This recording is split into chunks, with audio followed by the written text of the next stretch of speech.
2018 marks 70 years since HMT Empire Windrush docked in the Essex town of Tilbury, carrying 492 Caribbean passengers. Encouraged by a newspaper advertisement offering cheap transport, hundreds of Jamaicans made the trip to the country they had fought for in the Second World War in the hope of finding work. The UK faced a labour shortage following the devastation wrought by the war, and the passing of the British Nationality Act in 1948 gave Caribbean and other Commonwealth peoples British citizenship and full rights of entry and settlement. The images of West Indians disembarking the Windrush have come to symbolise the beginning of British multiculturalism, with those who arrived in the UK in the late 1940s often referred to as the Windrush generation. This wave of newcomers faced social and economic exclusion upon arrival and were regularly denied private employment and accommodation on the basis of race. Over the following years, the Caribbean community often faced racial prejudice and violence, and during the 1960s and 1970s, the government passed new legislation to impose stricter immigration controls. The 1971 Immigration Act restricted primary immigration to the UK, but allowed Commonwealth citizens already in the country indefinite leave to remain. However, the Home Office did not issue paperwork confirming the status of those who arrived before 1971, leaving a number of the Windrush generation in 2018 facing the prospect of deportation from the country they have called home for decades. Fuck off back to your own country, you jungle bunny! And you! This is my fucking country, lady! Michael's one of the Windrush generation who arrived in the first wave of Commonwealth immigration. A law passed in 1971 gave them indefinite leave to remain, but the Home Office didn't keep records.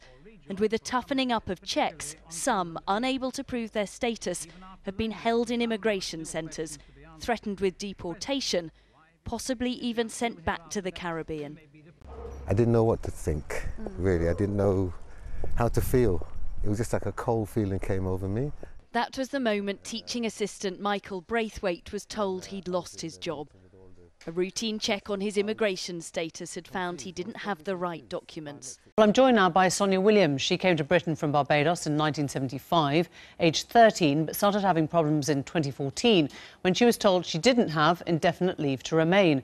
She has since had her driving licence withdrawn. Also with us, Trevor Phillips, the former chair of the Equalities and Human Rights Commission. His family is originally from Guyana. And the Tory MP, Chris Phelps, joins us from Westminster. Nice to have you all. And Sonia, if I can start with you.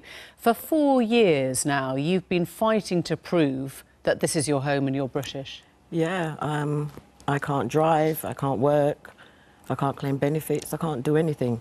They took away your licence and you think your job as well? Yeah. What happened? They came to me early 2014 and just asked for ID.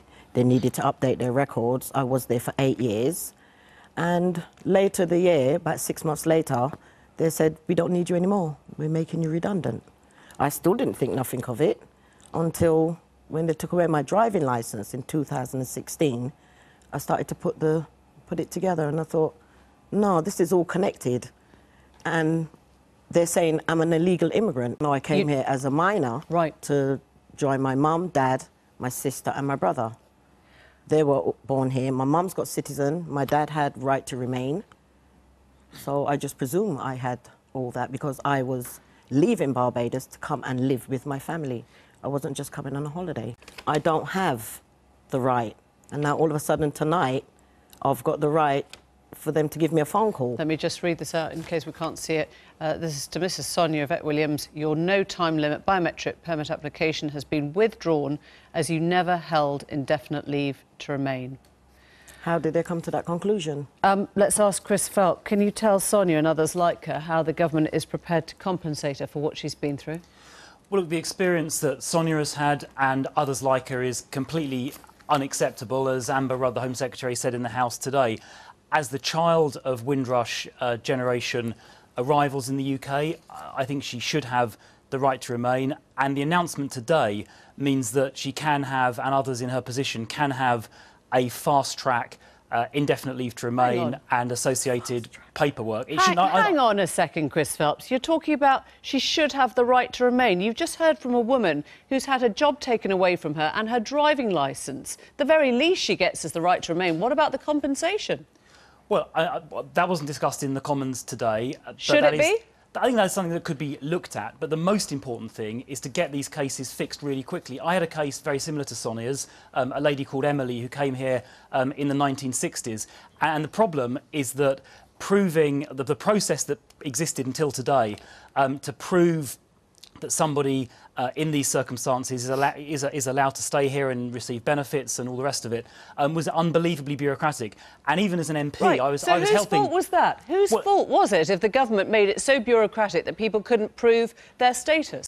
Whose fault was it if the government made it so bureaucratic that people couldn't prove their status? Well, the system was too bureaucratic, and as Amber Rudd said in the Commons today, policy got in the way of the individual case. Right. So what about, just a second, what about those who were deported? Because we still don't know how many people have actually been sent back to places that they barely even knew as babies. Yeah. Well, as far as Amber Rudd in the Commons today said that she wasn't aware of any cases of actual deportations. It shouldn't have got to that because... No, it shouldn't. Not least because, as you well know, Commonwealth leaders and High Commissioners told you this was happening 2 years ago.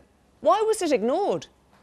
Well, again, looking at the timeline, I think it was really sort of strongly escalated 2 or 3 months ago. Clearly, the process hasn't been... When the Mail covered it, when the Daily Mail covered it, rather than High Commissioners making that point, and the Guardian newspaper, but you respond to the Mail now, right? Fuck off back to your own countries, you jungle bunny, and you. This is my fucking country, lady. Thank you very much indeed. You were formerly head of the Commission for Racial Equality. Trev Phillips, what do you think went wrong here? I think what went wrong, what is still going wrong, is every bit of this gets more disreputable by the second. No minister will come on. They put on poor old Chris Philp to defend the indefensible. The Prime Minister talks about burning injustices. This one should be burning a hole through her conscience. Because what we've now got is a situation where, actually, if you get to go on Newsnight, then suddenly the Home Office calls you up. There are 50,000 people. They can't all get on Newsnight. And what has happened here is that actually the government was warned about this in 2014 by the Runnymede Trust and others that this was what was going to happen. They ignored it because small group of people, Caribbean people, were laid back. We won't make a fuss. We don't have to be paid attention to. Do you think that was old-fashioned racism at play? And the more you think about it, and I appreciate that it's a very unfashionable thing to do, think about stuff, but the more you think about it, the more this Windrush scandal, for make no mistake, it is a scandal of the very first order, it actually fits into Theresa May's politics, or at least into her view of humanity, that equality is their enemy. Because if you've been in the box seat, or to be topical, if you have had the whip hand over other human beings, then the idea that there will be no whip hand at all, or, of course, if you want to subscribe to ugly Uncle Enoch's ideas, the idea that the whip hand is going to be given to somebody else, the people who yesterday you were free to whip, I guess you could struggle with it. I think that this is what it's all about. I think it's an innate sense of hierarchy. I can't come up with a better explanation, actually. And what is racism, in its simplest sense, if not this almost intuitive belief that your worth as a human being is determined by where you come from. And I think that Theresa May, whether she realises it or not, is in that camp. I think when I read that in 2014 the government quietly removed a key protection from the statute books for some British residents of the Windrush generation who could face deportation, it's a clause that wasn't included in the 2014 Immigration Act. I think that she could do that because she wouldn't have seen the children of the Windrush generation as being quite as British as she is. And British isn't good enough, sorry. Equal to her. I genuinely think, as I look at what she did with the Abu Qatada deportation case, throwing red meat to the Daily Mail while deceiving the country, I genuinely think, when I remember how she lied about somebody who couldn't be deported because they had a cat, I genuinely think, when I look back to those go-home vans that she sent through the streets of our cities and towns, I genuinely think when I remember her allowing people in her top team to talk about EU citizens living here as playing cards or bargaining chips, I genuinely think that she has, like an awful lot of people of her generation and background, I think she has an inbuilt sense of human hierarchy. And this Windrush thing speaks to a view that, well, it couldn't happen to me because I am different from you, because I'm not black, I'm not West Indian, I'm not the child of an immigrant. I look at the current scandal, which is seeing British people facing deportation, facing misery, facing confusion, facing fear because of their background, because of an accident of their birth. I look at these people, I see them as being just as British as me. Of course they are. And I think there, but for the grace of God, go I. Some of us don't subscribe to a sort of caste system, I would call it, whereby things over which you have no control, like geography and biology, should somehow determine where you sit in society. This is obviously a kind of hierarchy of importance. It explains why men like me, middle-aged, middle-class, white males, despite being by far the most privileged constituency in the country, indeed the world, are currently men with my background on both sides of the Atlantic are whining and moaning ceaselessly about how they're feeling exploited and how they're feeling left out. Do you think that was old-fashioned racism at play? Was that... I don't want to get into accusations of racism because that then will take the focus away from what happened here. The government, Whitehall, thought that this was a group of people who really didn't matter.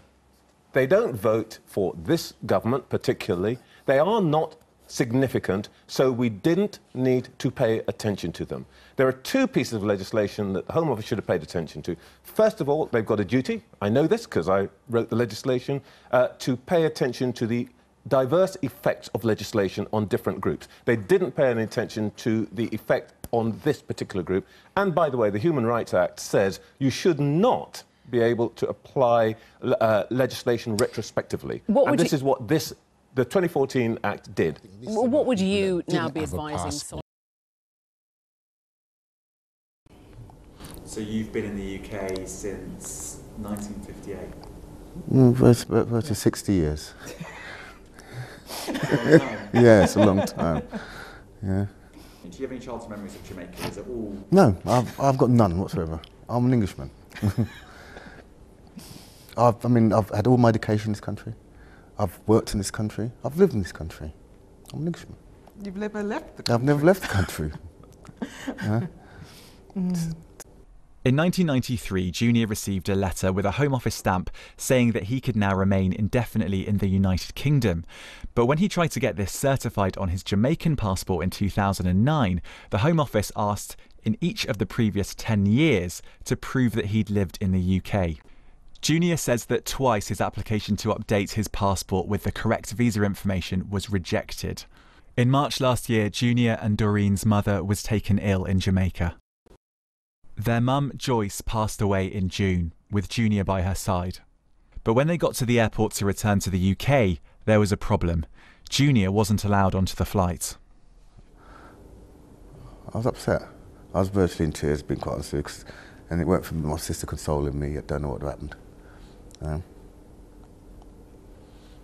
But I couldn't understand why, why? Junior was stuck in a country alien to him.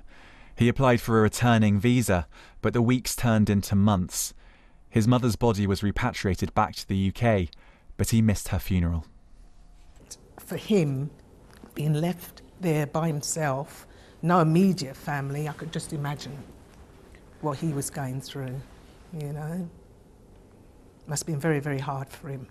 But we spoke every day, and we kept trying to keep him upbeat, because you hear rumours that, you know, this returnee resident thing can take up to 6 months. So he thought, I could be here for 6 months, you know. It was hard. Mm-hmm. In September, his local MP, Toby Perkins, contacted the Home Office on Junior's behalf, and he got his visa to return to the UK later that month. It was an inhumane situation, and I know so many of my constituents were just disgusted on Junior and his family's behalf. The stress that this has caused the Green family is very clear, and Junior says that he's had to leave his job because of the emotional and mental strain. What people want is something that assurances that they can stay. This is their home. This is where they've lived for all these years, you know, and we want to make it official, because we've done our part. We've helped England, you know, get to where they are now, right? So it's time for England to help us now. And the Home Secretary, she needs to get on with it, because there's too many people out there who are just waiting for a knock on the door, or who was waiting for a knock on the door, to tell them that, you know, even though you've been here 60-odd years, you've got to go back to a country that you don't even know.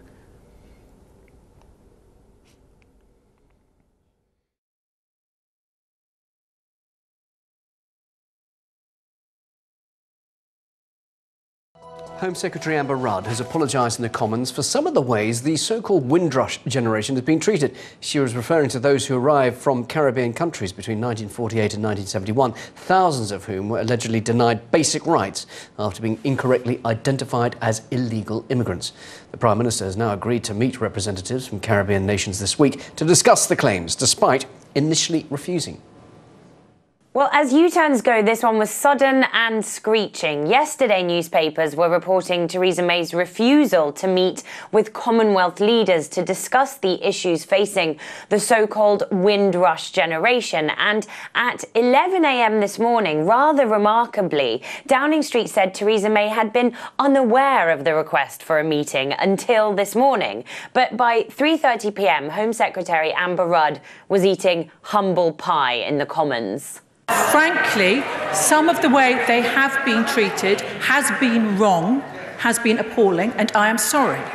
As my right honourable friend, the Prime Minister, has already made clear, there is absolutely no question about their right to remain, and I am very sorry for any confusion or anxiety felt.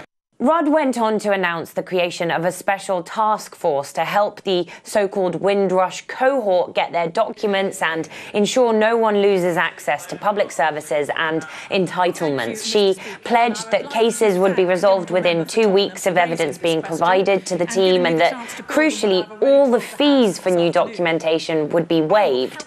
She also said that a special website will be set up as a direct contact point for anyone going through the process. Also, during the question and answer session after that statement, in perhaps a rare moment of reflection from a head of a government department, Amber Rudd said that she's concerned that the Home Office is too focused on policy and strategy, and that means that it loses sight of individuals. The treatment of the Windrush generation had angered MPs from across the political spectrum, many of whom have dealt with this issue among their own constituents. One MP said she knows from experience how hard it is to address these issues with the government, and she complained that often the default response of the Home Office is to immediately say no. After the government initially refused to discuss the issue with Commonwealth diplomats, the Labour MP David Lammy, who is himself the child of Windrush parents, they coordinated a letter to Theresa May signed by 140 MPs, spearheading the campaign to change the policy on these individuals. David Lammy welcomed the U-turn in Parliament today, but he also said that the damage has already been done. Can she explain how many have been deported? She suggested earlier that she would ask the High Commissioners. It is her department that has deported them. She should know the number. Can she tell the House how many have been detained as prisoners in their own country? Can she tell the House how many have been denied health under the National Health Service? How many have denied pensions? How many have lost their job? This is a day of national shame, and it has come about because of a hostile environment policy that was begun under her Prime Minister.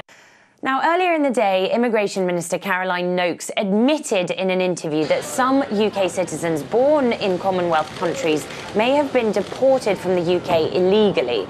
Just a little about the people affected by this. The so-called Windrush kids were brought here as young children in the 1940s and 50s, and their parents were employed to help build post-war infrastructure here. Many worked on the underground, but although a 1971 law recognised their right to remain in the country, to citizenship, not all became naturalised or received official papers.